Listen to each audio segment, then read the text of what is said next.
Hey everyone, a photo reviews here, and we're stepping into the month of September. Yes, I know, you waited, you were just so eager for this moment.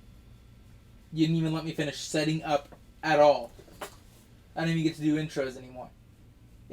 I start clicking on lights.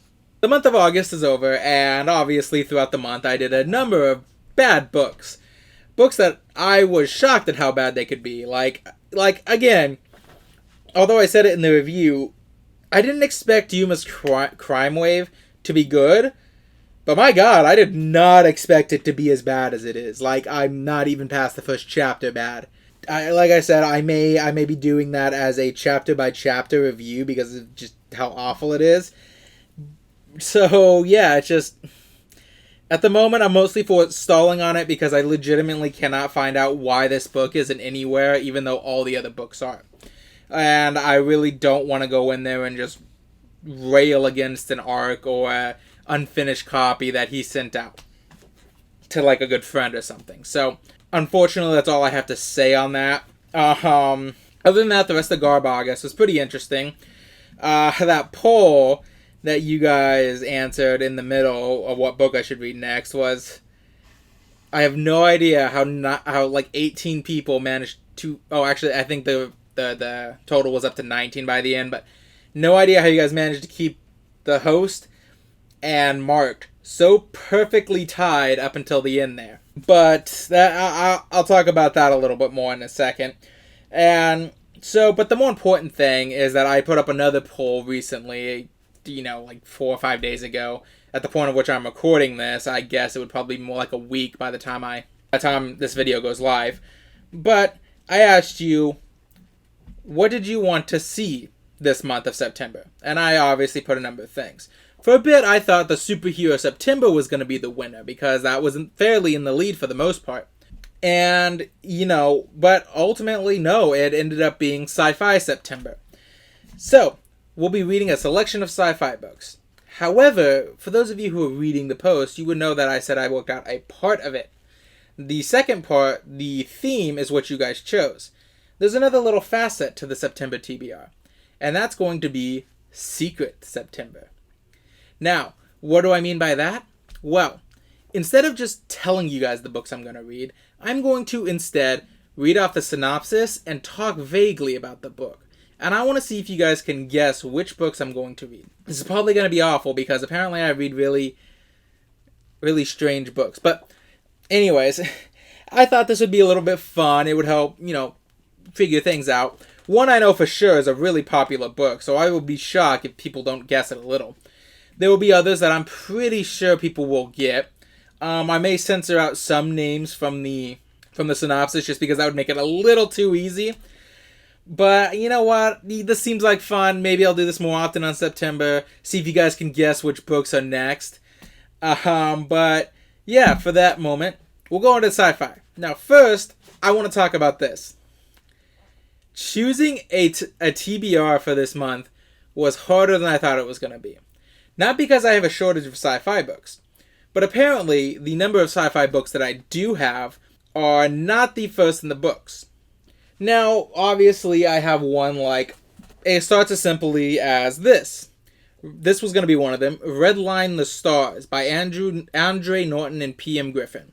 Now, I was going to read this, but when I was looking it up, I realized that this was book number 5 out of 1. I've stated before in the past that I really don't like starting in the middle of a series when I do books.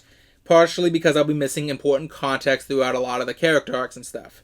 So, with that in mind, I put this to the side and dug out another book. Now, there was another book there that I obviously couldn't have chosen, even though I kind of knew. That was Archangel Rising by Evan Curry. I was going to read this book a while back, but when I started it, it became super obvious that the author was assuming that I was familiar with the world. Sort of like if anyone follows my Goodread, I commented on. You guys will know that I made a review on Slip Runner, where it was a free Kindle Unlimited book, sci-fi setting, and the cover art was gorgeous. But when I was reading through it, it became super obvious that the authors clearly expected you to have familiarity with this world. So when I dived into it, I dived into it and I looked it up. And it turned out that that book was one of a spin-off series of a book series that had like 13 in it. So obviously, I couldn't read that without full appreciation. And the same is true of this. Even though this book is the first book in its series, it's a spin-off series of two different series. And again, they write this book in a way that expects you to be familiar with the world. So obviously, I couldn't review this fairly because I've never read the other books. So I had to put that to the side. Then came this book.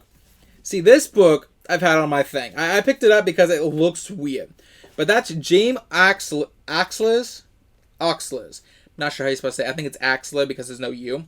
James Axler's Deathland, Skydark Spawn, which is a post-apocalyptic sci-fi, story. And I picked this up because it kind of looked like that cheesy 90s fun. Literally, it even has on the back, "In the Deathlands, you are sentenced to your destiny from the moment of birth." And I thought, you know what, I can handle if this one is maybe, a couple books in, because it's just... Anyways, I looked it up. This is book number 61 in the Deathland series. 61.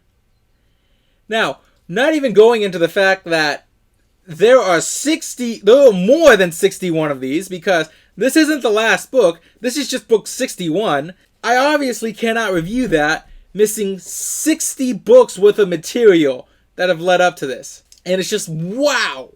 Just wow. I cannot express enough how shocked I was to find that. So I'm like, nope, gotta find a different one for that one. So, yeah. Now, there'll be a couple up there that are books 1, 2, or books 4 or 5 in the series, but from the way the series is written, the series is more of a supplemental material or a standalone work. For now, let's get started in the TBR. And we're going to start easy. We're going to start easy, and it's going to get a little harder the more we go on. This book, I have been meaning to read for a while. I had it on my shelf as a sort of, I'll get to this eventually at one point. Maybe I'll even make it a special. And naturally speaking, I eventually decided now was the time to get to it. I mean, what's the point of putting it off? I might as well read it and talk about it.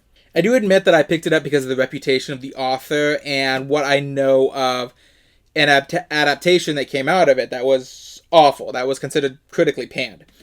But much like the author's previous works, I was thinking maybe it's just overblown. Like, it's just overblown the hatred at first before becoming justified later.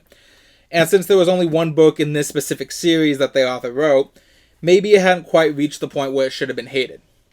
So, with that being said, here is the synopsis of this book I'll be reading. A young girl refuses to fade away. Our world has been invaded by an unseen enemy. Humans become hosts for these invaders, their minds taken over while their bodies remain intact and continue their lives apparently unchanged. Most of humanity has succumbed. When the young girl, one of the few remaining wild humans, is captured, she is certain this is her end. The invader... Okay, I gotta think of it better. The unwelcome visitor, the invading soul which has been given this young girl's body, was warned about the challenges of living inside a human. The overwhelming emotions, the glut of senses, the too vivid memories. But there was one difficulty the invader didn't expect.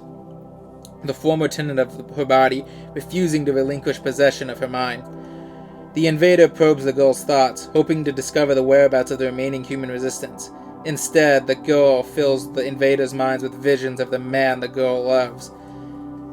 The hunk, a human who still lives in hiding. Unable to separate herself from her body's desires, the invader begins to yearn for a man she has been tasked with exposing. When outside forces make the invader and the girl unwilling allies, they set off on a dangerous, uncertain search for the man they both love. And at this point, it says it's continued on the back, but actually flipping to the back, it's not. It's just the author's, biography. With that being said, I'm sure some of you will probably be able to guess what it is. I did my best to disguise it because I think the names of the characters would automatically give it away. And that's going to happen, in a couple of these books. But so yeah, this book is something I think a lot of you are looking forward to. And with that being said, I'm not sure what else I can say without spoiling it. So this book will be the first in the September TBR. And I do want to point out here at this point that I'm just kind of reading a series of books. I'm going to try to read all of these within the month of September. Some of them are likely going to be coming out on, Wednesdays or something like that. So, just a fair warning. Book number 2. Book number 2 is also a book of a sort of a supplemental nature.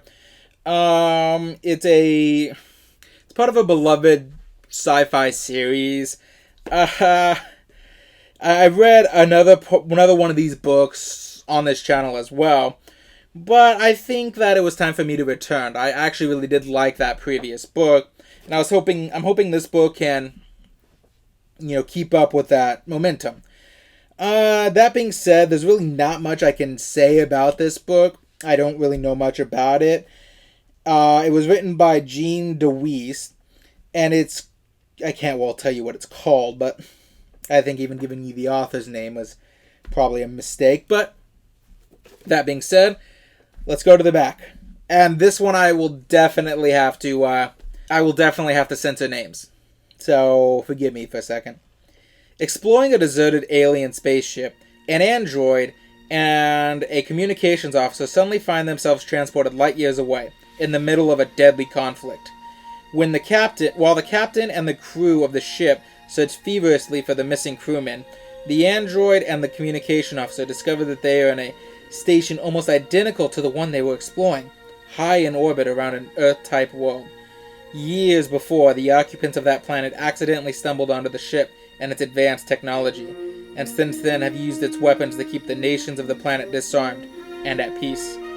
Now, their own arrival has precipitated a crisis on the station. Somehow, the android and the communications officer must find a way to restore trust between the planet below and the station's guardians above, before a final destructive war breaks out. And yeah, I'm expecting this book to not necessarily be all that heavy on action. I'm expecting to be more political in its nature. But I think that's more just the type of, world it's set in, I believe. I'm definitely looking forward to it. A lot of these books are going to be a little bit smaller, which is why I'm reading so many compared to normal. I really don't have much else to say about this book, so with that being said, that will be book number 2. Book number 3. Now, this book, I'm not going to censor anything, but I know it is a somewhat popular book online. I'm sure some of you will probably guess, but for what it is. But I will tell you this. It won the Hugo, Nebula, and the Philip K. Dick Awards. And it's a book that I've had on my shelf for a while. I keep meaning to get to it, but I keep putting it off for some reason. And I'm not really sure why, but I figured Sci-Fi September is the best time to finally give myself an excuse to read it. So, that being said, here's the synopsis. Case was the sharpest data thief in the Matrix, until an ex-employer crippled his nervous system. Now, a new employer has recruited him for a last-chance run against an unthinkably powerful artificial intelligence. With a mere-eyed girl street samurai riding shotgun, he's ready for the silicon-quick, bleakly prophetic adventure that upped the ante on an entire genre of fiction. So obviously, with that kind of reading, it reads very much like cyberpunk. Not even necessarily just the genre. Like, having played Cyberpunk 2077, it genuinely actually kind of reads like a story that would take place in that world. But that's based on the bare bones synopsis I was given there. So I'm thinking it's probably going to be more Blade Runner than it is 2077. So, with that being said, I really don't have much else to say on it. I haven't read very many cyberpunk books, but, I need to dive into it more often. That will be the next book. I'm not going to give you the author's name. I think that'll be too obvious. Book number 4. Now, this one I will have to censor as well. But that's just because anyone who has any love of sci-fi series will pretty much automatically know what the characters' names are. And also, the ship's name is just a dead giveaway. But this is also another supplemental material. And I know I can't really tell you much else because I think that would give away too much. But yeah, actually, this is a series that I loved as a kid. Well, not necessarily a kid, more as a young adult, as I discovered it online. Now, the series didn't make it very far in terms of its, production value, and a lot of people do think that's a bit of an issue. I figured this would be a good way to see if the series written after the fact, holds up to what I watched. Here's the synopsis. A cosmic cry for help. The captain is in a fix. He'd like nothing more than to find honest smuggling work that stays under the Alliance's radar and keeps the good ship in the sky. But when an old flame of the Enforcer sends a desperate plea across the galaxy, his crew has other ideas. On the arid, far-flung world of Thetis, the terrifying Elias Vandal is threatening to overrun the town of Coogan's Bluff with his trigger-happy army. He runs control of the only thing standing between its people and Dust Bowl Ruin, their water supply. When the crew land at the hard-scrabble desert outpost, they discover two things. A savage outlaw gang who will stop at nothing to get what they want, and that the Enforcer's former girlfriend, Temperance, is single-handedly raising a teenage daughter, born less than a year after she and the Enforcer parted ways. A daughter that is named eerily similar. Yeah, I can't really say the daughter's name without also kind of spoiling a little. So, yeah. So, just from the offset and from some of the things I had to omit because it outright said the title, this book reads like a retelling of the Magnificent Seven book. Not the book, the Magnificent Seven movie or the Seven Samurai, which it was originally based on. Or, yeah, no, I think the Seven Samurai came first, then the Magnificent Seven. So, that's definitely what it is. It's not subtle. Definitely not subtle. But this is definitely something I was interested in reading. The cover is pretty nice. I love the series, and, it was canceled before its time. And that's really all I gotta say. I legitimately cannot even tell you the name of the just ship, because that would tell you right away. But it's not the obvious one that you're probably thinking of. I'm trying so hard not to use the book as a prop, as you can tell, but I keep doing it on accident. So I'm hoping I'm not spoiling any of the fun here. And from here we dive into the more supplemental stuff. The stuff I will get to if I can, but I'm not sure I will. The first. Now these are older sci-fi novels. I would actually be a little bit surprised if people start guessing these, but I would not be completely, because I know some YouTubers on this community are big fans of older sci-fi works. And these definitely qualify. I think the one I'm about to read is... Now, this book is an older sci-fi book.